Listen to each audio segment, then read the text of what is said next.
Welcome to the Carbondale Elementary School District 95 Board Candidates Forum, sponsored by the League of Women Voters of Jackson County. I am Mary Pullman, and I will be your moderator tonight. Our thanks to Jennifer Robertson of the Carbondale Public Library. Her efforts have provided a platform to make this forum and a number of other civic events possible. In the April 6th election, Carbondale voters will have the opportunity to elect 4 board members for the Carbondale Elementary School District 95. There are 5 candidates running for these seats, and all 5 of them are with us tonight. The League of Women Voters appreciate the candidates' willingness to speak tonight and to serve the Carbondale Elementary School District. The candidates here tonight will wave when I introduce them. They are in the order listed on the ballot: Carlton Smith, Catherine Field, Erin Connelly, Corey Cawthon, and Markida Roper. This is how tonight's event will proceed. The candidates will each have 2 minutes for an opening statement, during which they may introduce themselves, explain why they want to become or remain a District 95 board member, and describe what qualities or background they bring that will make them good board members. Then we will have 5 questions to be answered by each candidate. 1.5 minutes is allowed for each question. All questions you will hear tonight were provided in advance to the candidates. Finally, we will have closing statements from each candidate with a time limit of 1 minute each. Candidates, please watch for the timing signals. Yellow indicates that you have 30 seconds remaining. If you see the red signal, go ahead and finish your sentence, but please conclude your remarks promptly at the end of your time. When you are finished speaking, please mute yourself. You will need to unmute when it is your turn to speak again. We will go in reverse alphabetical order, but rotate so that each candidate will have an opportunity to be the first responder. Candidates, do you have any questions? If not, we will start with Carlton Smith's opening statements. These statements have a 2-minute time limit. Mr. Smith, you may begin. Good afternoon. My name is Carlton Smith. I am running for the school board, District 95. I'm a longtime member of the Carbondale community. I grew up here. I'm a military vet. I graduated from SIU. And I have a history of being the past president of the NAACP. I'm an officer and a member with the Illinois Association of School Boards for the Shawnee Division. I'm also a member of the IAASE, which is the Illinois Alliance of Administrators of Special Ed. I attended Attic School, an all-black school here in Carbondale. And I'm an advocate for the students and for parents and for community involvement. My big issue, my big concern that I'm interested in pushing is empowering students.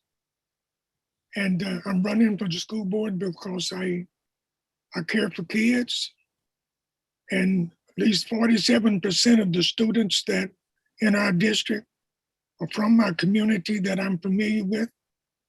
By the same token, there's a large percentage of students are at risk.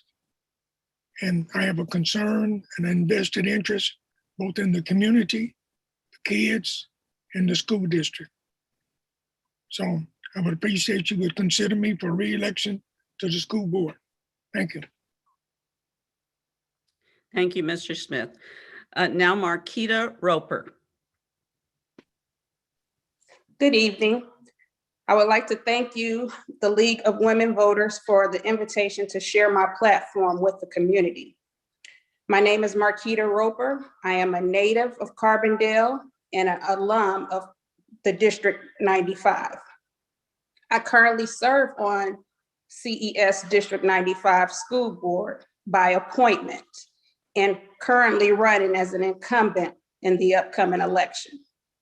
I am employed at SIUC as the coordinator for the Upward Bound program, assisting pre-college performance, aiding students in achieving higher levels of education. I have served in the capacity as a parent volunteer for District 95.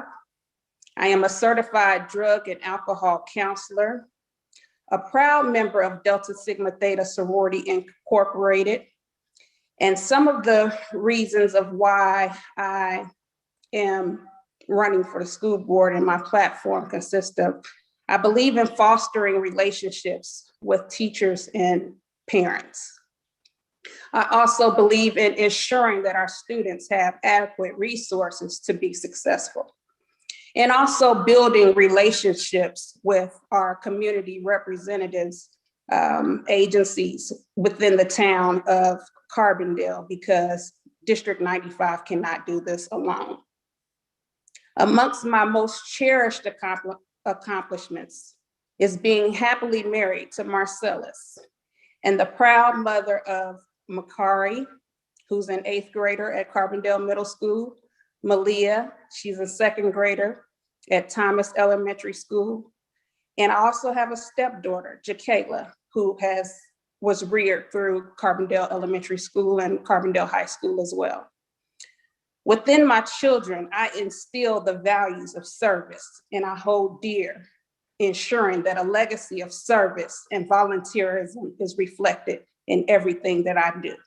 Thank you. Thank you, Mrs. Roper. Next, Catherine Field.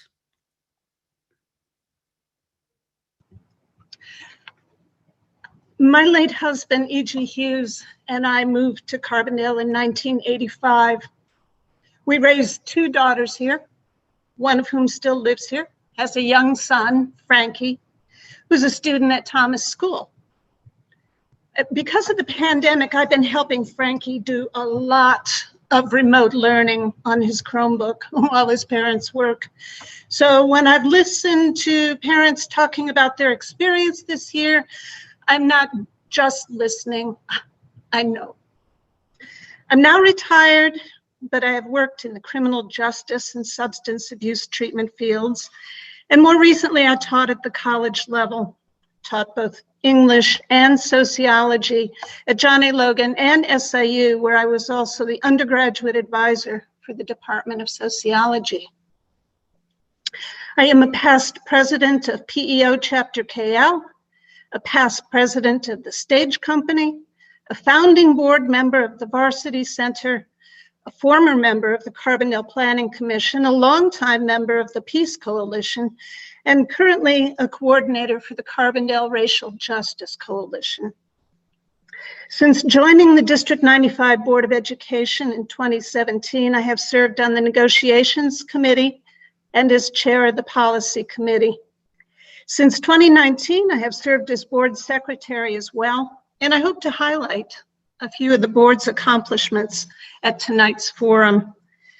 Because of my experience on the board and my experience in positions of leadership, I believe I can continue to do a good job for District 95, and I'm asking for your vote.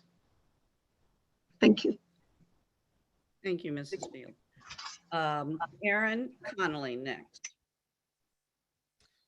Hi, my name is Erin Connelly, and I am a mother in the district. I have 3 children, 2 in the district, 1 in 1st grade and 1 in 5th grade. And I also have a high schooler who's a freshman in high school, and he graduated last year from CMS. I teach at the university level. I'm a clinical educator in the Communication Disorders and Sciences program at SIU. And I've been teaching for 4 years now. Prior to that, I practiced in the community for almost 20 years. I've worked with a variety of children and adults who have a variety of learning differences, disabilities and disorders. I'm also currently right now working on my PhD in rehabilitation counseling and administration. And I'm running for school board because I really want to serve our community. I absolutely love Carbondale. I've lived here for 16 years and I really want to serve our kids. I can't point to a specific agenda that I have other than to work towards our school district becoming better and stronger. I think that my experiences as a mom in the district, as a teacher in higher education, with my work with persons with disabilities, I think I bring a really unique and valued perspective to the board. And I really look forward to sharing more of myself with you tonight. And that I hope that as you listen to my answers, that I will earn your vote. Thank you, Ms. Connelly. Finally, our opening statement from Mr. Corey Cawthorn. All right, thank you. It's a pleasure to be here. I thank you for the space and the opportunity to be able to even speak my piece and to present myself. And Corey Cawthon is my name. I'm a city employee. I work in Building and Neighborhood Service Department of the city of Carbondale. I have 3 children that are in the district. Four children total, one who has graduated, but one at Thomas and 2 at Parrish. I have spent years working as an elder and a minister at my church. I currently serve at Hopewell Missionary Baptist Church. I serve as a youth leader, and children are my heart. It's what I do. It's what I live for. I live to help kids and to help grow them into amazing human beings. My motivation behind running, I have spent so much time sitting on the couch, like I'm sure many parents and concerned people do, talking about the issues that face our district. The issues that we see in the public school system, the issues that we see with children in our community. And I've complained, I've said what needs to happen. I've done the what ifs, I've done the, hey, somebody should do this, somebody needs to speak up. And I'm tired of sitting in that position, and I'm ready to be in the place where I can help make a difference. And I look forward to the opportunity, if elected, to work with my peers, to do everything in our power to make sure that District 95 is the best district in Illinois, if not the United States. I'm that crazy to believe that little old Carbondale and District 95 Elementary School District can be so wonderful of a school district, and a school district that rears amazing children and prepares them for not only high school, but for college and whatever that they want to do in their lives. So I'm a strong advocate for community school relations. I've spent time working in the district. Oh, I'm sorry. I didn't see the thing. Yeah, it came up. I'm sorry. All right. Now we will proceed with the first question, starting with Markida Roper. There is a 90-second limit to answer each of the questions. Question 1, what do you see as the greatest challenges facing District 95 in the next 2 to 5 years? What can the board do to help address these challenges? Ms. Roper, you may begin. Well, as far as the next 2 to 5 years, challenges, I would say dealing with the pandemic and achievement gaps within our students. Prior to the pandemic, we had achievement gaps, but District 95 was on the road to success of building or decreasing those achievement gaps. And I feel that if we continue to pass the strategies that we were on prior to the pandemic of getting our students back to achieving higher success in our education, that's one thing that the district will have to face as a challenge. Another challenge I would say would be the deficit that we're facing in District 95 with our budget. And this could potentially lead to district cuts, as well as threaten some of our aspects of our local education. So those are two issues that I see up front that would be challenges that we would need to face and deal with immediately. Thank you. Thank you, Ms. Roper. Next, Catherine Field, the same question. Okay. My answers are going to be somewhat similar to Markida's. There are two challenges in particular that the district is already addressing, but which is going to continue to take the board's attention for the next couple of years. The first is to eliminate the achievement gap between different student groups, particularly the racial achievement gap. The second is to stop deficit spending.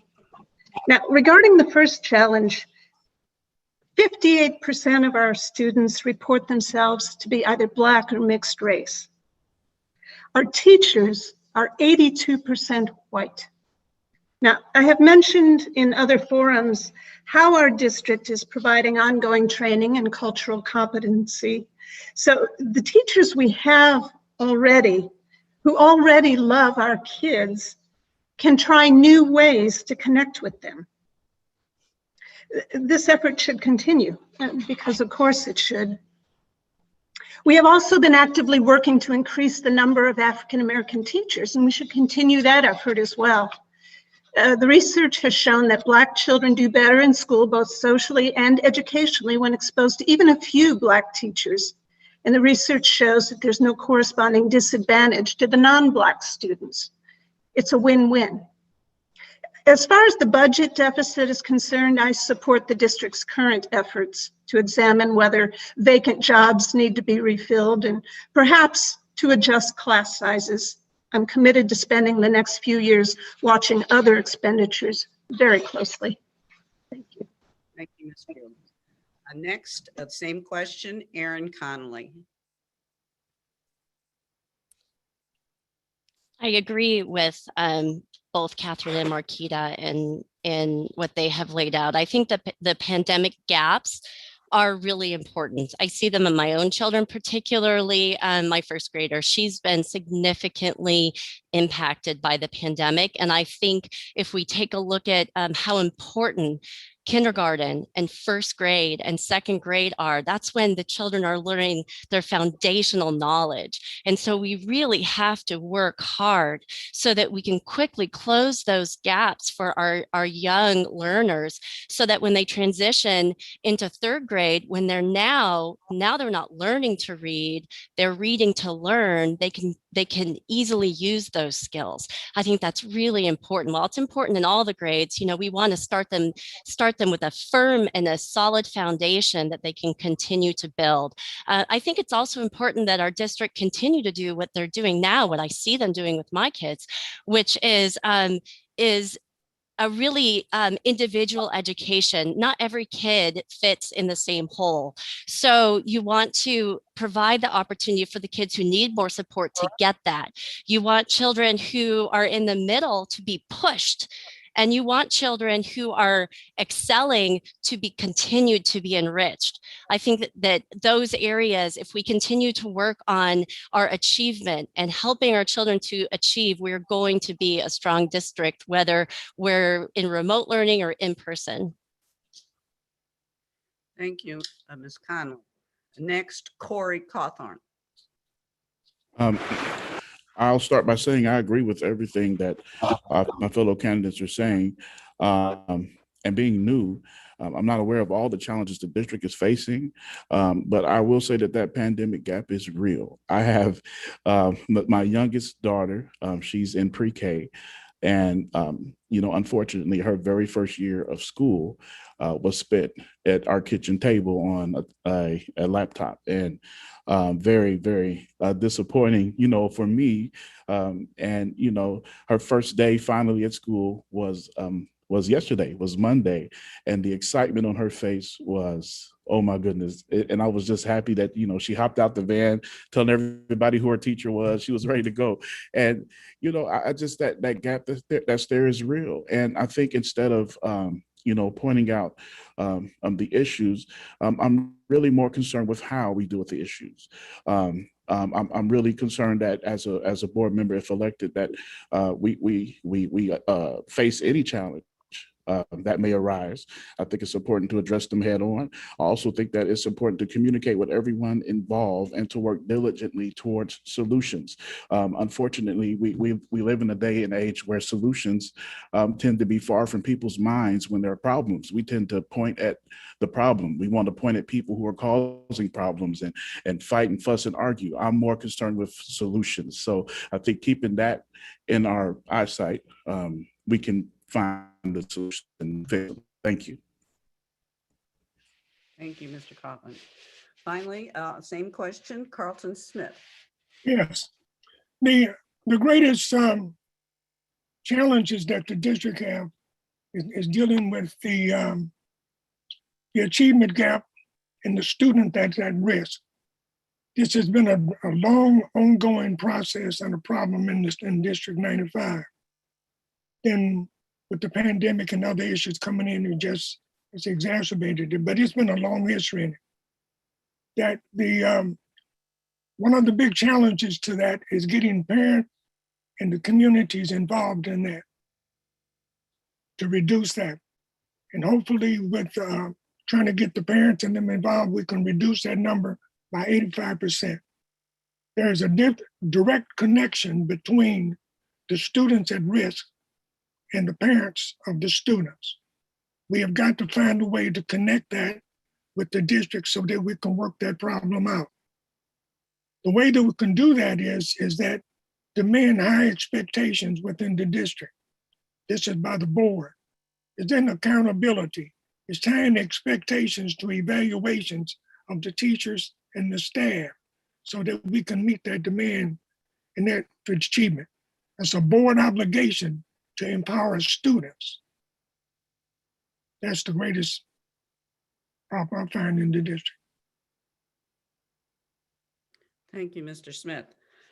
Question 2, we'll start with Catherine Field. Question 2 is District 95 will be seeking a new superintendent. What qualities and experience do you believe are most important in someone hired to be the next superintendent? Catherine. All right, thank you. If a person has the required credentials, a person has a graduate degree and an administrative license and a superintendent certification, we can assume that that person is intelligent and at least has the capacity for hard work, right? This should be a given. Honesty should also be a given because people have to be able to trust a superintendent with everything that matters. After that, I want someone who loves our kids and always puts them first. I never want to see a superintendent get so caught up in budgets and bus schedules that they forget why District 95 exists, which is to help little humans to engage, innovate, love, and grow. I would also want a superintendent who knows that in all matters involving children, a sense of humor can be a help. Maybe that's true for grown-ups too. As far as the search process is concerned, I voted for the district to post the superintendent vacancy internally. And the reason I did that is because we do have qualified candidates already working for the district who've been involved with making the changes we've implemented in the past 3 years, this turnaround that we started. I want us to keep our momentum going forward. Thank you. Thank you, Ms. Field. Next, Erin Connelly. Same question. Okay, so I think as far as what would I look for as qualities in a really great superintendent, I think you're looking for somebody that has vision and vision for our district. They need to be a really good instructional leader. They need to be an effective communicator and also have the ability to use active listening skills. And I think they have to have a good track record for demonstrating high-level quality management skills. And I tend to agree with Kathy on this, that I think promoting from within, there are so many benefits to that. You know, for one thing, it helps with internal mobility, and it can help with retention and motivation of the current faculty. And I think it also can save time and money for the district.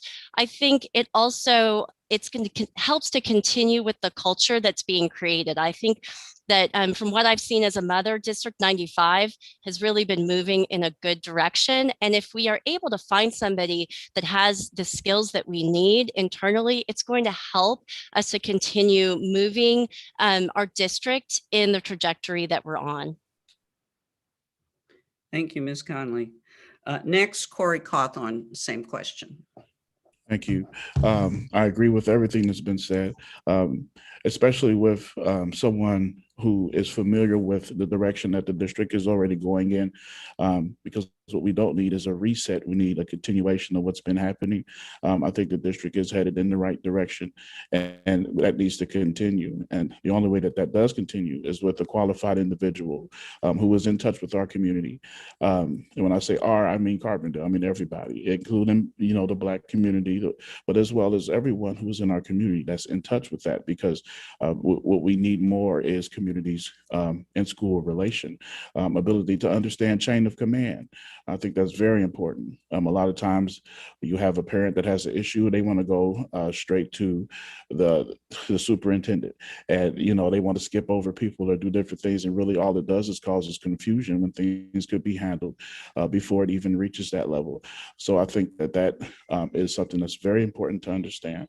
And communication is important across the board, from faculty, staff, to the board, to the parents and children, to everyone in our community. I think it's important in the public school system that everybody knows what's going on, so that we can all press towards having an amazing district together. So thank you.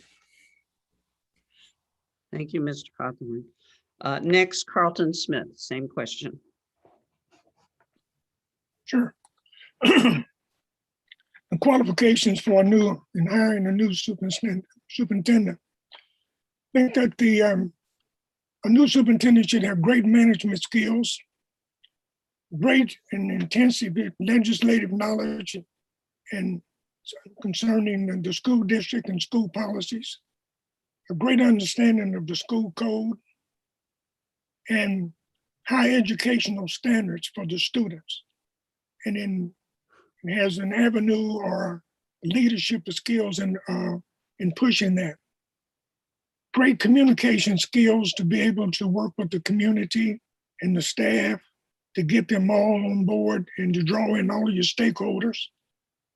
Be able to take the vision for the district and incorporate that in with collaboration and move that particular vision along. Then have a great knowledge of emerging trends so that the district is on top of the different changes that is going to be coming before it. And then success, you know, what is some of the best past practices?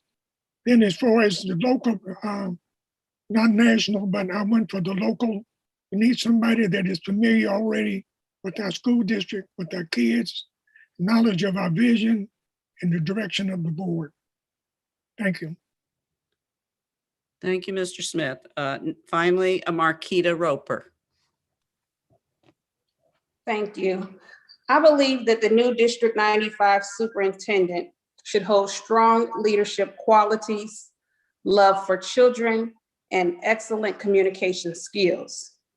Also, an active listener that caters to the needs of the team in a patient and effective manner, would be able to successfully transition into the superintendent position while simultaneously providing a strong sense of direction for those already working in the school district. Additionally, passion is also important, a quality to consider when hiring in such a position, as it is necessary when dealing with issues that surround youth education. In terms of hiring, I also was not opposed to a local search for this position. It saves money. I think the local individual who is already familiar with the district could provide more direct means of achieving district missions and goals. They may have been able to watch the district grow over the years and form their own opinions of what has benefited or been a detriment to the growth of the district in the past, which allows them to make into account the community in their decisions. This also gives someone the opportunity to advance their career within the district that they are a part of. Thank you. Thank you, Ms. Roper. Now, our third question, we'll start with Erin Connelly. The third question is, what is the most important responsibility of a school board member? How should the school board work with the school administration in addressing the challenges facing the district? Erin. Yeah, so I think the most important role of a school board member is that we are working towards maintaining and improving student achievement. We're really working for the kids. That means that we are creating policy that helps teachers to support the kids. It helps us to wrap around those kids that are behind and help to get them closer. It helps us to push the kids that are in the middle and enrich the kids that are excelling in school. I also think that, so let's see if we're the role with the administration. So I think the role of the school board, if we can just go back to that for just a minute, is I think the importance of the school board is to set policy, to set goals, to set educational philosophy and objectives for instructional programs. And then the administration rolls that out. The administration implements those policies. And so it's really important that the school board and the administration have open lines of communication so that there's congruence between the policies the school board's making, along with how the administration is rolling those out. I think in terms of right now, something really pressing is what are we going to do following COVID? And how are we going to help? What kind of policies can the school board put in place to help our administration close those gaps, particularly in those lower grades? Thank you, Ms. Connelly. Next, Corey Cawthorn. Thank you. Well said, Mrs. Connelly. And yeah, the school board, we're at the top of the chain of command. We're responsible for upholding the district's ability to engage, to be innovative, to learn, and to grow. While the administration shares those same goals, they carry out their role in their specific settings. So like what was previously said, we set the standards, we set the rules, we set, what needs to happen, and administration carries it out through their team. And I think that's more important now than ever to understand those roles, especially with the new superintendent coming in, because a lot of times change can cause disarray. So I think it's important that we work together in understanding those roles, so that when the new superintendent takes place, when that person steps in, it's able to be a smooth transition. We're able to continue the progress that we've been making. Thank you. Thank you, Mr. Cawthon. Next, Carlton Smith, same question. Sure. The challenges that the district have in relationship to the board and the administration is all governed in that and by our policy. The mission of the district governs, and the school board is the governance of the district and establishes policies and the regulations and the requirements of how it's going to, in addition to the mission of how the district is going to move.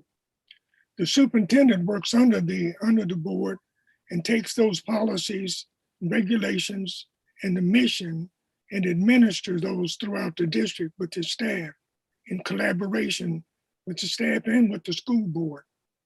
And make it plain that the superintendent also participate in putting that mission together. You have to have a big buy-in. So the superintendent administers the policy on a day-to-day basis of a working operation of it based on the mission. So any challenges that the district has, that's the format that is required to be followed in collaboration with all the stakeholders and all of the administration and administrative staff that the district have. But the school board is the governance, they have a mission, and it's guided by policy. Thank you. Thank you, Mr. Smith. Next, Markida Roper, the same question. I agree with some of the responses that the other candidates have mentioned, but it's also important that school board members actively participate in their community to listen to their concerns and act on them accordingly as well. Board members are responsible for ascertaining that teachers have adequate resources available to them, including necessary training to guarantee success of our students. The board also is responsible to represent their constituency that elected them. They set the vision and the mission of the district and to hire highly qualified administrative team to help carry out the mission. Thank you. Thank you, Ms. Roper. Finally, Catherine Field. Thank you. Some of the other candidates have already said that the most important responsibility of a school board is to hire and direct a superintendent and to make policies for the superintendent to carry out. So I want you to think about the responsibility of a school board member to enter into a partnership with the superintendent, the other members of the school board, to operate in good faith and with the spirit of cooperation and with the understanding that as individuals, we can't do anything, but that together as a board, we can make District 95 schools the premier schools of Southern Illinois. Now, here's the other thing. We board members are citizens from all kinds of backgrounds. Most of us have never run a school district. In hiring a superintendent who can do the job, and by providing the resources the superintendent and the staff will need, we represent the community's values in the selection, in the supervision.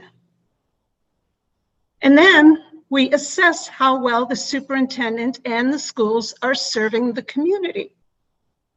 That's why you elect us. Thank you. Thank you, Ms. Field.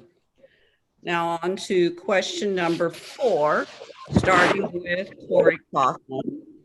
The question is, what do you see as the responsibility of the school district in addressing non-academic problems of students, such as emotional illness, abusive situations at home, behavioral problems, food insecurity, etc.? And should the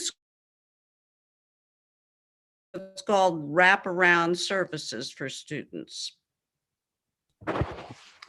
Thank you. Mr. Cawthon. Yes, ma'am.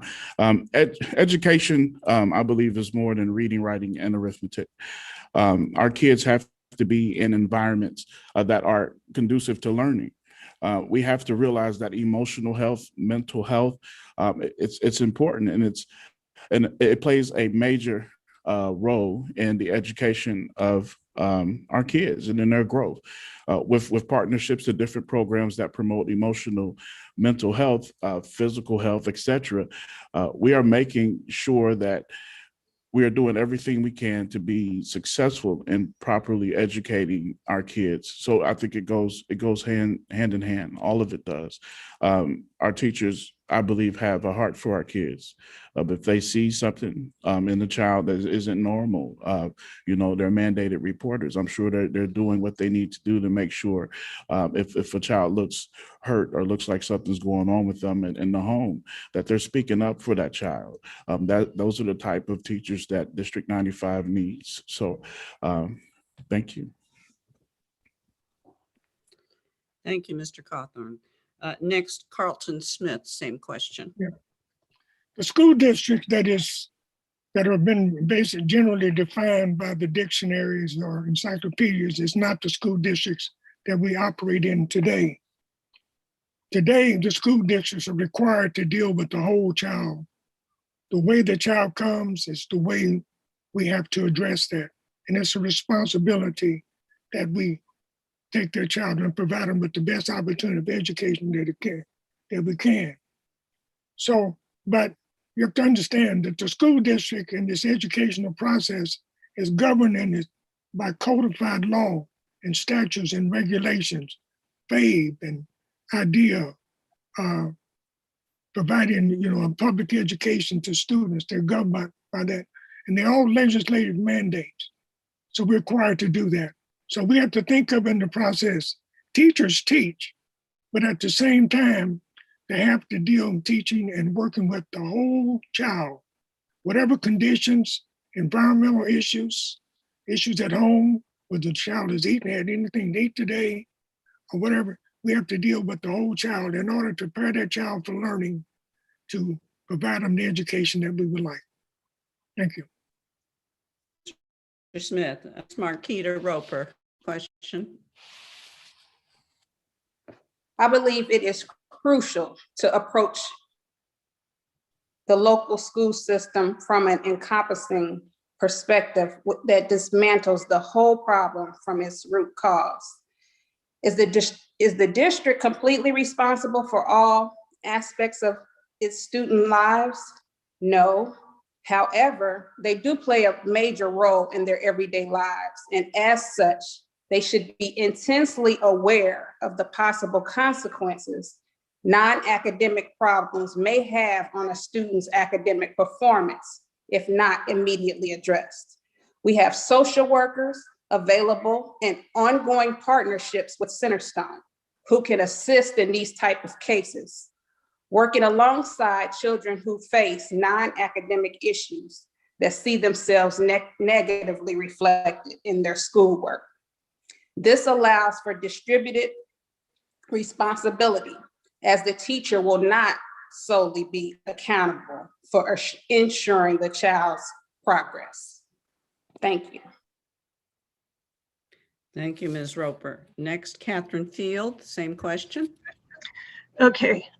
I can't talk about this without sounding a little bit like a sociology teacher, so bear with me for just a minute, would you? The reality is this. The last 40 years have been tough on Americans. Costs have gone up, wages have gone down, jobs have disappeared or been de-skilled or been made into part-time or gig work. Benefits have dried up, college is all but unaffordable, and so is the middle-class life that college used to promise people. Healthcare and mental health care is routinely available only to the well-off or the very poor, and childcare, when you can find it, may cost more than your job even pays. And that's even before you consider the effects of a global pandemic and 2 major recessions in 12 years. It takes a toll on families, especially young families with young children who may have access to even fewer resources than older, more established families and older kids. Some kids in our district really have it tough. Of course, we have a responsibility to help. We all have a responsibility to help, not just District 95. But look, the district has 6 full-time counselors and social workers on staff. It also has social emotional learning built into the curriculum for all the students. And it uses strategies and techniques for teaching students what they need to know, rather than assuming they already know how to become responsible, considerate, and contributing citizens, right? Now, for those students who need additional help, we have MTSS, which is a program enlisting the help of specialists, interventionists, and so forth. And you can find out more about these programs on our website, ces95.org. Thank you. Thank you, Ms. Field. And finally, Erin Connelly, the same question. Yes, so I think wraparound services are really important. It's really important that we meet our children and their families where they are, and that we help them to access services that are going to help to support them. So there's a lot of different problems. There's like, I think there was a lot highlighted with the emotional well-being of children. And I think District 95 has some really great programs in place that have already been talked about to help children with that. I think it's also important to highlight what District 95 has done as far as helping children access food, particularly during the pandemic. They had buses out on a daily basis for families to be able to access food. You could go to the school and access the food. That right there, I mean, a kid can't come to school hungry. We're feeding our kids at school. I think those are all so important. And I think it's also important when we think about wraparound services that we're working as interprofessional collaboration. Because when we do that, and we also consider the student and their family or their guardians as a part of that team, then we see the kid as a whole. We're not just social worker, not just teacher with the teacher blinders on, not just speech pathologist, but we're seeing the child as a whole. And that's what really wraparound means, that you're helping the child, meeting them where they are so that they can come to school and they can achieve success. Thank you, Ms. Connelly. Now, our final question, we'll start with Carlton Smith. The question is, how would you determine priorities for staff and program cuts if finances dictate the need for such cuts? Mr. Smith. Yes, we go back again to the mission statement and of the school district. And one particular aspect of it is dealing with the fact of education. That our requirement is to educate the children. So that's what we want to take a look at. So our priorities fall up under that.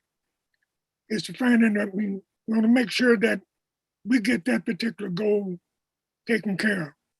So we're going to be looking at elements of the staff. You can't deal with teachers. They can't be the first part of the cut because that's a necessary requirement. You got to have the teachers, and then you have the help with them, which is the both non-certified. So we got to find ways to cut the fat from different areas. Some of it may be from administrative areas, but the focus must be upon the mission. We have to meet the mission. Some of the cuts may be hard and difficult, but before we cut teachers and those that is required by statutory requirement of the code, we must deal with that in administration. Thank you. Thank you, Mr. Smith. Next, Markida Roper, the same question. I believe it's only fair that all areas be considered when it comes to financial cuts in staff or the program. From administration to maintenance, all fields must be taken into consideration equally and regarded with objectivity. As far as teachers are concerned, I think class sizes must be carefully evaluated when structuring cuts in order to avoid overcrowding or understaffing. Thank you. Thank you, Ms. Roper. Next, Catherine Field, same question. Thank you. We've been talking tonight about the turnaround project, improving teaching and learning, lifting our schools up to where they should be. I'm happy to report that all of our schools have improved their teaching and learning in recent years, and 3 of the 4 are now ranked by the state of Illinois as commendable. But these improvements have not come without a cost. since most of the district spending is for wages and salaries, this is where we will look in the first place to get our finances in order. Now, you should know that our superintendent, Mr. Booth, and our business manager, Dr. Trimberger, are already looking at ways to plan ahead for vacancies due to resignations and retirements. And they're calculating the savings that we will get by not refilling positions automatically or by making new hires at a lower salary, right? Obviously, this is much less disruptive than reductions of force by other means. You might already have heard that our administrators were not given raises in our last budget, despite their exemplary work for our kids. Now, they have earned raises, but they did not get them. They know something about leadership by example. And then finally, Markida mentioned class sizes. What you need to know is that our class sizes have been somewhat on the low side for the past couple of years, and that was deliberate to achieve academic goals. But if it is decided to increase class sizes somewhat, there should really be few negative effects remaining for either students or teachers. Thank you, Ms. Field. Mm-hmm. Next, Erin Connelly. I agree that, you know, one of the more human ways to manage having to cut a budget, due to finances would be, I think, through attrition, not necessarily rehiring every position that comes open, but being as a board really thoughtful and really mindful of each position as somebody exits the district, either, you know, to find other employment or are retiring, and taking a look at the roles and the responsibilities for that position, and then taking a look and seeing, are these roles and responsibilities, are these duties already being duplicated in another role? Is it necessary to rehire this person? I think that's a great way that it can help to balance the budget. And, you know, I tend to agree with what Kathy was saying related to class size. I think it's amazing that our class size is only about maybe 18 kids in a class. And so I think if it happens that we have to bump up a few to 21, 22 kids in a class, 23, I don't know that that's going to have a real big impact. I think we do need to look at grades and decide which grades will be the least impacted by a change like that. I think more than anything, though, we need to make sure that the cuts that we're making are not hurting the quality of education that we're providing to our children. Thank you, Ms. Connelly. And finally, Corey Cawthorn, the same question. Thank you. I think it's important when looking at cutting staff, one, that we are making sure that we're following guidelines and remaining code compliant so that we do have the numbers that we need to have. I also think that priority has to be put on our children, and making sure that we are upholding our goal, which is to reach and teach these children and make sure that we have all of the resources we need to make that happen. From there, after exhausting every other avenue, if cuts are necessary, then you look at each you look at each building and you cut accordingly. Increasing class sizes, I think that it is possible. I think that it has to be done with plenty of communication with our teachers, so that, you know, we're doing that with them understanding that, you know, if we don't do this, then, you know, it may come to where we have to let some teachers go. If it goes that way, I think if they see the importance, then there can be some working together to figure out how to do this the best way, so that we do have the money we need to operate and reach each and every one of our kids. Keeping that in mind, our goal has to always stay in mind, and that's our children, that's our young people. So thank you very much. Thank you, Mr. Cawthon. To conclude the forum, each candidate has 1 minute for concluding remarks, starting with Markida Roper. Ms. Roper.